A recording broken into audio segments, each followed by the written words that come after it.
بھائی مولا علی نبی نہیں ہے مگر نبوت کی صفتیں ہیں، مولا علی رسول نہیں ہے مگر رسالت کی صفتیں ہیں۔ اگر یقین نہ آئے تو نبی کی حدیث یاد کیجئے کہ نبی نے کہا جسے آدم کو علم میں، نوح کو تقوی میں، ابراہیم کو خلت میں، موسیٰ کو ہیبت میں، عیسیٰ کو زہد میں دیکھنا ہو وہ ایک علی کو دیکھ لے۔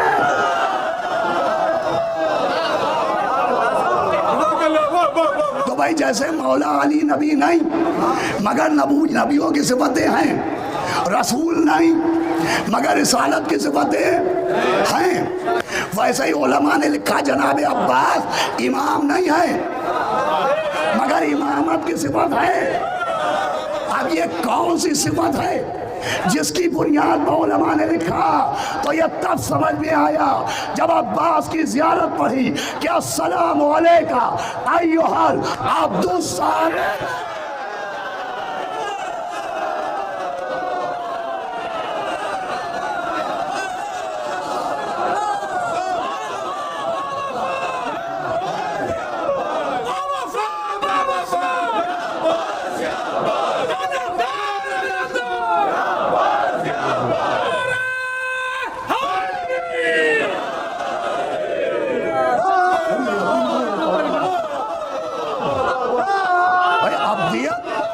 صفت امامت کا نام ہے، جناب عباس عبد الصالح ہیں، اس لیے علماء نے لکھا کہ ان میں امامت کی صفت تھی۔ تو قرآن نے یہ بھی بیان کیا کہ امام کون ہوگا، امامت کی صفتیں ہی بیان کی کہ اسے سب سے پہلے عبد ہونا چاہیے، پھر نبی کون ہوگا۔ سنیے گا آخری بات، قرآن نے اس کو بھی کلیئر کیا۔ سورہ انعام اس کی 9ویں آیت کا پہلا ٹکڑا یہ ہے کہ اللہ نے کہا اگر ہم کسی فرشتے کو بھی دنیا میں نبی بنا کے بھیجتے تو اسے رجل بنا کے بھیجتے۔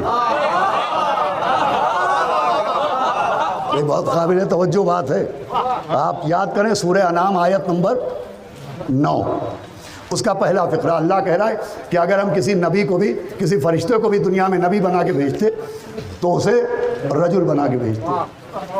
یہ کیوں کہا اللہ نے؟ اس لیے کہ جب پیغمبر نے اعلان اسلام کیا تو لوگوں نے کہا اللہ ان کو کیوں نبی بنائے گا، اللہ کو نبی بنانا تھا کسی فرشتے کو بھیجتا۔ تو جواب دیا گیا سنو تم ان کا جسم دیکھ کے انکار کر رہے ہو، اگر ہم فرشتے کو بھی نبی بنا کے بھیجتے تو بشکل رجل بھیجتے، لفظ بشر نہیں آیا، لفظ انس بھی نہیں آیا، لفظ آدمی بھی نہیں آیا۔ یہ نہیں کہا کہ فرشتہ نبی بن کے آتا تو شکل بشر میں آتا، شکل انسان میں آتا، آدمی کی شکل میں آتا، کہا رجل کی شکل میں۔ بھائی اس کا سبب یہ سمجھیے کہ لفظ بشر وہ ہے کہ لفظ بشر میں مرد بھی آتے ہیں عورتیں بھی، لفظ انسان مردوں کے لیے بھی استعمال ہوتا ہے عورتوں کے لیے بھی، لفظ آدمی مردوں کے لیے بھی آتا ہے عورتوں کے لیے بھی، مگر لفظ رجل آخری آدمی تو توجہ، لفظ رجل صرف مرد کے لیے آتا ہے، لفظ رجل میں مرد کے علاوہ کوئی نہیں۔ قرآن کیا بتا رہا ہے کہ اگر فرشتہ بھی نبی بن کے آتا تو رجل کی شکل میں، اس کا مطلب نبی کے لیے بشر ہونے کی شرط نہیں ہے، رجل ہونے کی شرط ہے، مرد ہونے کی شرط ہے، نبی وہی ہوگا۔ بھائی جواب دیجئے، جو مرد ہوگا نبی وہی ہوگا، جو رجل ہوگا جو مرد ہوگا، تو مرد کا جانشین کون ہوگا؟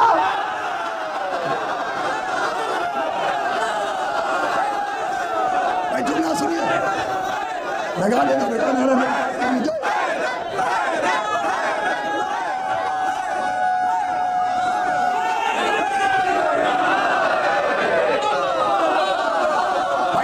کے لیے بھی رجل ہونے کی شرط، مرد ہونے کی شرط، تو مرد کا جانشین کون ہوگا اور رجل کا جانشین کون ہوگا؟ پھر سے جواب دیجئے، رجل کا جانشین کون ہوگا؟ رجل ہوگا۔ آپ سمجھ میں آیا نبی نے کیوں کہا تھا کالا غم سے دوں گا؟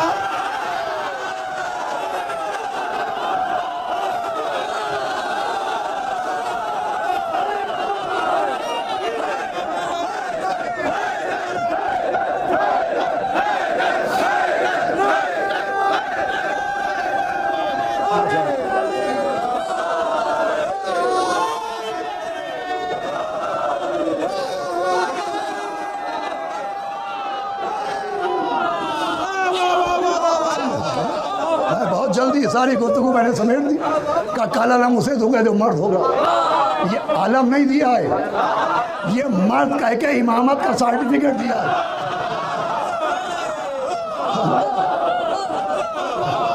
بھائی مرد کی جگہ مرد ہی آئے گا، رجل کی جگہ رجل ہی آئے گا، عالم بھی عالم نہیں ہے، عالم بھی خلافت بلا فضل کی دلیل ہے۔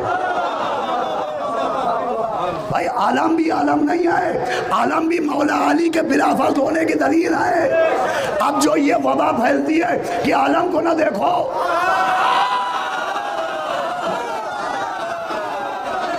نکاح ٹوٹ جائے گا۔ یہ عالم سے نکاح نہیں ٹوٹتا ہے، سخیفہ کا نظام۔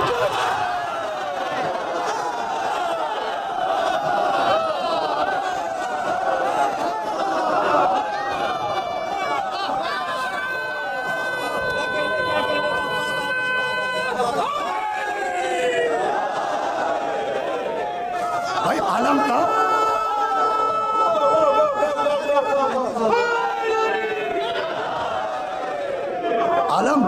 کا خاص رشتہ جانشینی نبی سے۔ پڑھنا مجھے بہت کچھ تھا لیکن تمام کر رہا ہوں۔ عالم کا خاص رشتہ ہے جانشینی نبی سے۔ شبہائے پشاور، ٹھیک ہے آپ کا حکم میں تھوڑا سا پڑھ دیتا ہوں کہ خورشید خاور شبہائے پشاور میں کہ پیغمبر کے ایک صحابی تھے جناب بریدہ، وہ پہلے مولا علی کے مخالف تھے، لیکن پھر جب مولا علی کے فضائل سنے تو مولا علی کے اتنے چاہنے والے ہو گئے کہ جب سخیفہ میں حق جناب امیر چھنا تو مدینے میں نہیں تھے۔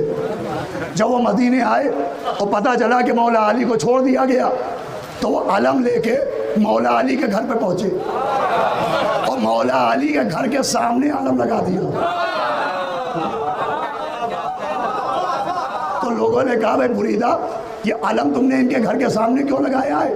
کہ یہ علم نہیں ہے، یہ اعلان ہے کہ میں اسی کو مانوں گا جسے خدیر میں منوایا گیا۔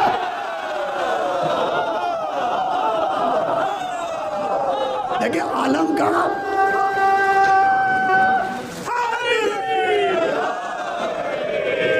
کا جانشینی نبی سے اتنا گہرا رشتہ ہے، اتنا گہرا رشتہ ہے کہ یہ ممبر کس کا کہلاتا ہے؟ نبی کا۔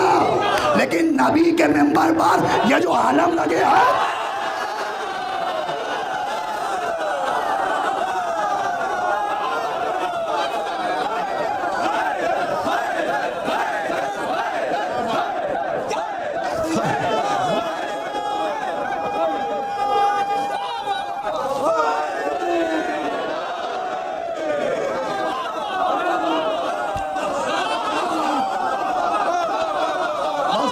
داد و تحصیل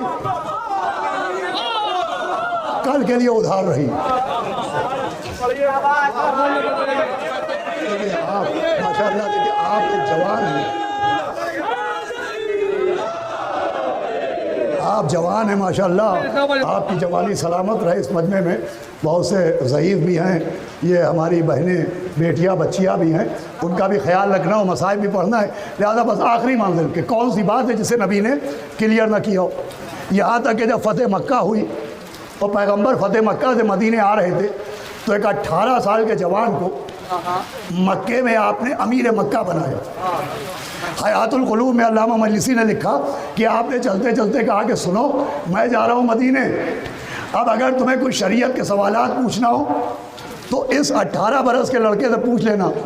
ابھی نبی نے کہا سنو اس کا سن دیکھ کے بہانہ نہ بنانا، اسے بچہ سمجھ کے بھاگ نہ جانا۔ بھائی نبی نے جو فرمایا وہ میں سنائے دے رہا ہوں آپ کو۔ نبی نے فرمایا اسے بچہ سمجھ کے انکار نہ کرنا۔ نبی نے فرمایا بزرگی سن کی وجہ سے نہیں ہوتی ہے، بزرگی فضائل کی وجہ سے ہوتی ہے۔ بھائی نبی نے سمجھایا بزرگی کے لیے جھریوں کو معیار نہ بنانا، جھکی ہوئی کمر کو معیار نہ بنانا، تھرتھراتے ہاتھوں کو معیار نہ بنانا۔ نبی نے کہا بزرگ وہ ہوتا ہے جو صاحب فضل ہو۔ بھائی اللہ سمجھا لیا میں نے، میری محنت اصول فضل ہی سے فضیلت ہے اور فضل ہی سے فضائل ہیں۔ نبی نے کہا بزرگی ہوتی ہے فضل سے، بزرگ وہ ہوتا ہے جو صاحب فضل ہوتا ہے۔ اب اہل سنت عالم ابن ابی الحدید معتزلی نے لکھا کہ اگر مولا علی کی خلافت کے لیے کوئی دلیل نہ ہو تب بھی ان کا صاحب فضائل ہونا ان کی خلافت کی دلیل ہے۔ وہ لکھتے ہیں کہ یہ فضائل دلائل خلافت ہیں، اور نبی نے کہا کہ بزرگ وہ ہوتا ہے جو صاحب فضل ہو، جس کے پاس فضل ہو، جس کے پاس فضل ہو، ارے جس کے پاس فضل ہو وہ ہے جس کی گودی میں ابو بکر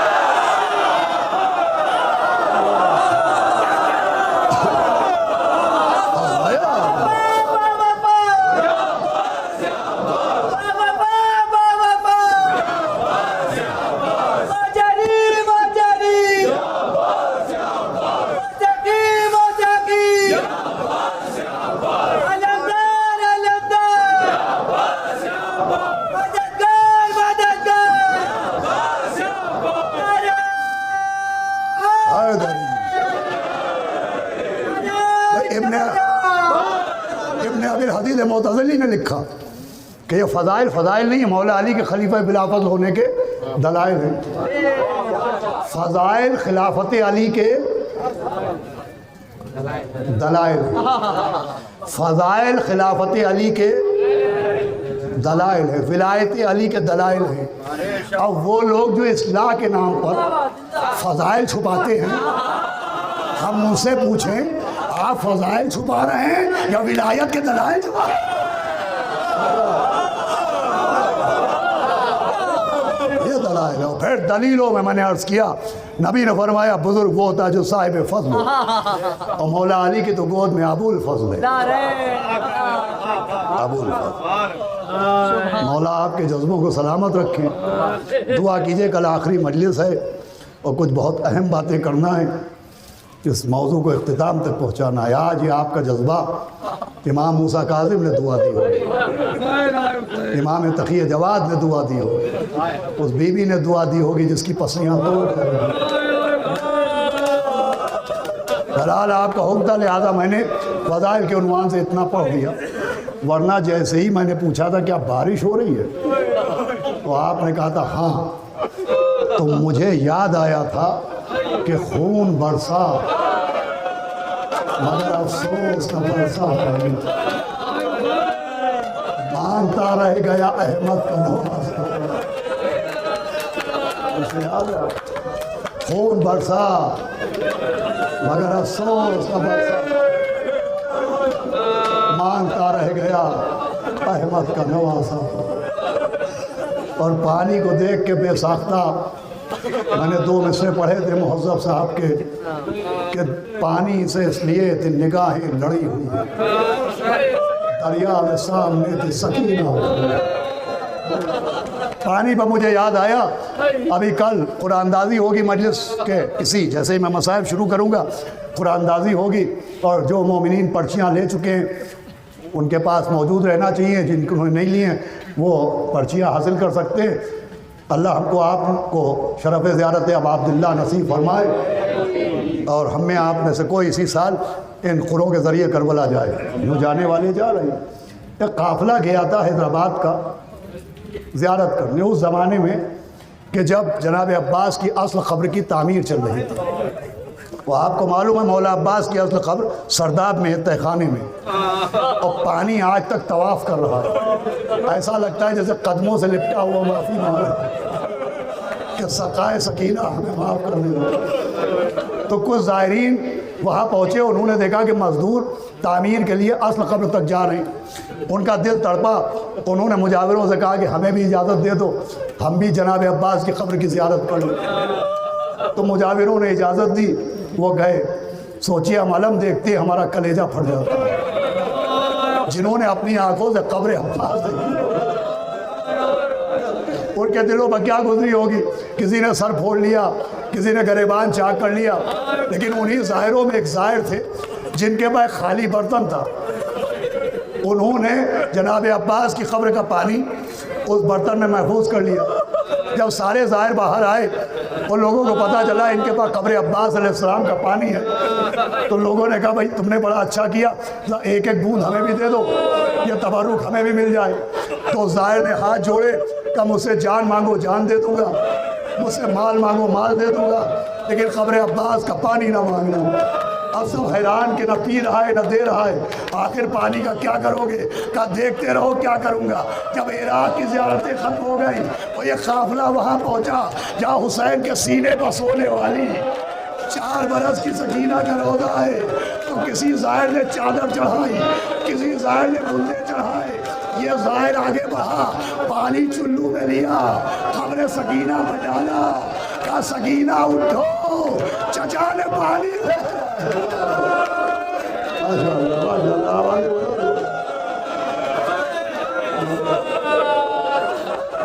جناب عباس و پانی، جناب عباس و سکینہ، کیا نام ہے خدا کی قسم۔ اے جان و دل حیدر کرار علمدار، اے قوت دستے شہ ابرار علمدار۔ مومنین کا بھروسہ عباس، باہر سبیل بھی لگی ہے۔ مالک اشتر صاحب، ان کے فرزند ابراہیم اشتر اور تمام لوگوں کی طرف سے جو سبیلیں ہیں، مولا ان کی توفیقات میں اضافہ فرمائے۔ مولا عباس کیسے بھروسے کا نام ہے۔ دیکھیں میں ہمیشہ پڑھتا ہوں کہ یوں چھوٹی موٹی کوئی پریشانی آتی ہے، گرتے ہیں کہتے ہیں یا علی مدد، لیکن جب کوئی بہت بڑی مصیبت آئے تو یہ ہماری بہنیں بچیاں سیدھے جناب عباس کی طرف آئے۔ یہ کہاں سے آئے؟ یہ وہی کربلا سے آیا، لیکن سب سے زیادہ بھروسہ جناب عباس پر، اتنا بھروسہ کہ مولا عباس کے بھی ایک بچپن کے دوست تھے، جیسے جناب حبیب ابن مظاہر اور مولا حسین بچپن کے دوست، ویسے ہی ابراہیم ابن مالک اشتر اور جناب عباس بچپن کے دوست۔ جناب ابراہیم ابن مالک اشتر جب جناب مختار انتقام لے چکے تو کربلا پہنچے، دور سے دیکھا زہرا کے لال کی اجڑی ہوئی قبر پر، بہادر باپ کا بہادر بیٹا تھا، اپنے کو گھوڑے سے گرایا، کوہنیوں سے چلتا ہوا قبر حسین پر پہنچا، اپنا امامہ پھینکا، اپنا گریبان چاک کیا، مولا حسین کی قبر پر ماتم کیا، قبر پر صاحبان بنایا، اس لیے کہ ابراہیم ابن مالک اشتر کے کلیجے پہ چھری چل رہی تھی کہ زہرا کے بیٹے کی قبر دھوپ میں ہے۔ میں کہوں گا ابراہیم تم نے تپتی ہوئی قبر نہ دیکھی گئی، نہ بی بی زینب سے پوچھو تم نے بھائی کے گلے میں چلتا ہوا خنجر دیکھا، ذرا عمر اباب سے پوچھو جس نے اپنے والی کا ڈھانچہ دھوپ میں دیکھا۔ ماشاءاللہ آواز بلند ہو گیا۔ جناب ابراہیم نے امام حسین کی قبر پر صاحبان بنایا، وہ صاحبان بنانے کے بعد اٹھے، دیکھا وہ بچپن کے دوست کی قبر ہے، تو لکھا ہے جناب عباس کی قبر دیکھ کے ابراہیم روئے نہیں، چہرہ سرخ ہوا، دوڑتے ہوئے قبر عباس پر پہنچے اور قبر کی مٹی کو اپنی مٹھی میں ایسے جکڑا جیسے جناب عباس کی کلائی پکڑے۔ آواز سنو علی کی تمنا، سنو عباس میرے علاوہ اس لہجے میں تم سے کوئی بات نہیں کر سکتا، تم میرے بچپن کے دوست ہو، میں تمہارے یہاں رونے نہیں آیا، جتنا رونا تھا قبر حسین پر رو چکا، میں رونے نہیں آیا، میں پوچھنے آیا ہوں کہ زہرا کا گھر اجڑ گیا، تم نے تلوار کیوں نہ نکالی؟ انور کے سینے میں نیزہ لگا، تلوار کیوں نہ نکالی؟ قاسم کا لاشا بابال ہو گیا، تلوار کیوں نہ نکالی؟ مولا محمد مارے گا۔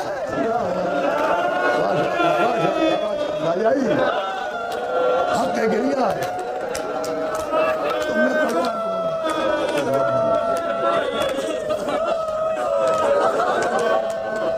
بس یہ 4-5 منٹ مجلس تمام انشاءاللہ جناب سیدہ نے چاہا تو کل مسائل کو، تو جیسے ہی جناب ابراہیم نے جناب عباس سے سوالات کیے، لکھا ہے قبر عباس ہلی، آواز آئی ابراہیم میرے دوست، ارے آنے میں بڑی دیر کر دی تم نے، روز عاشور آ جاتے اور میرے آقا سے اجازت دلوا دیتے، نہ سید کے گلے میں خنجر چلتا، نہ سیلانیوں کی چادریں تھی۔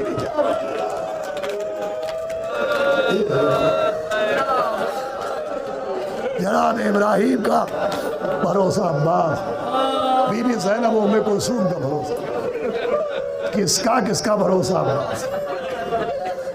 دیکھیں پٹنہ بہار کی کیپٹل میں، پٹنہ میں جب آپ جائیں تو گلزار باغ وقف اسٹیٹ کے پاس ایک درگاہ ہے جناب عباس کی، اس علاقے کا نام ہے چمر پٹی۔ شب جمعہ سارے مومنین وہاں جاتے ہیں۔ اس کا ایک معجزہ سن لیجئے مجلس تمام۔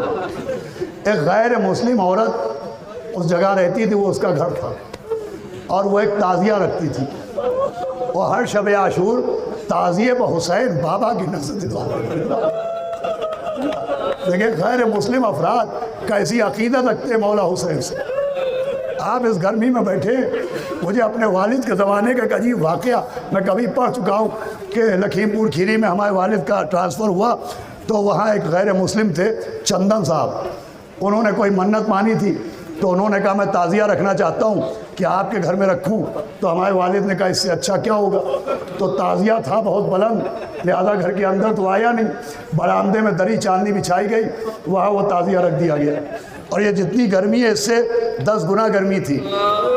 میں بہت چھوٹا تھا لیکن میں نے دیکھا کہ بار بار والدین روتے ہیں چیخ پال کر، تو میری سمجھ میں نہیں آ رہا تھا کہ مجلس تو ہو نہیں رہی ہے، یہ رو کیوں رہے ہیں؟ تو جب پوچھا تو انہوں نے کہا دیکھو کیوں رو رہے ہیں۔ اب جو دیکھا تو وہ شخص اپنا کرتا اتارے پسینے میں تربتر اور ہاتھ میں پنکھا لیے تھا، لیکن اپنے کو ہوا نہیں کر رہا تھا، تعزیہ تھا کہ حسین بابا کو گرمی نہ لگے۔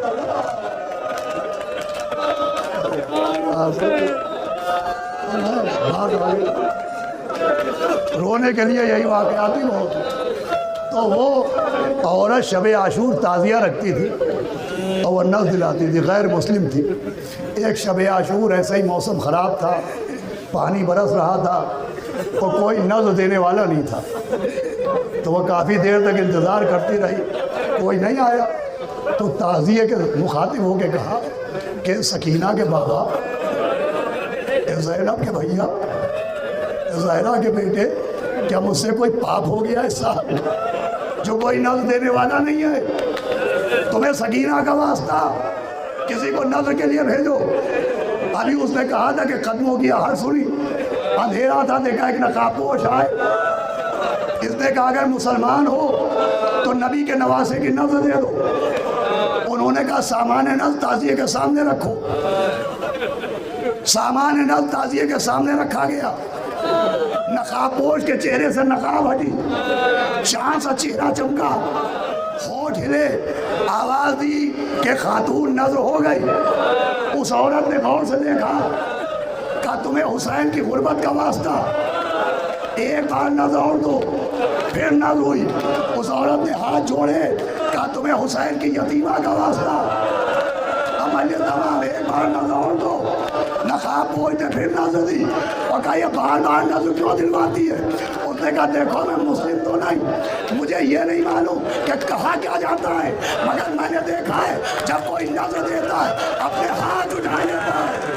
میں نے اتنی مرتبہ تجھے نظر دلوائی، تم نے اپنے ہاتھ نہ اٹھائے۔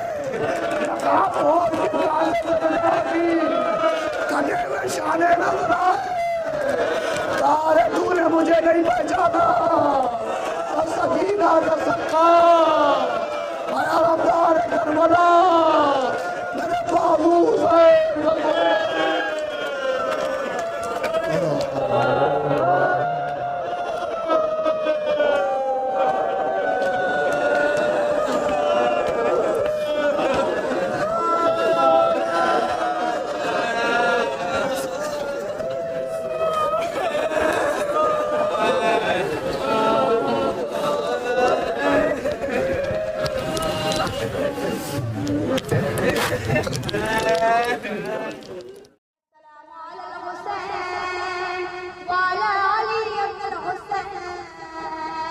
وعلى أولاد الحسين وعلى أصحاب الحسين السلام عليكم ورحمة الله وبركاته.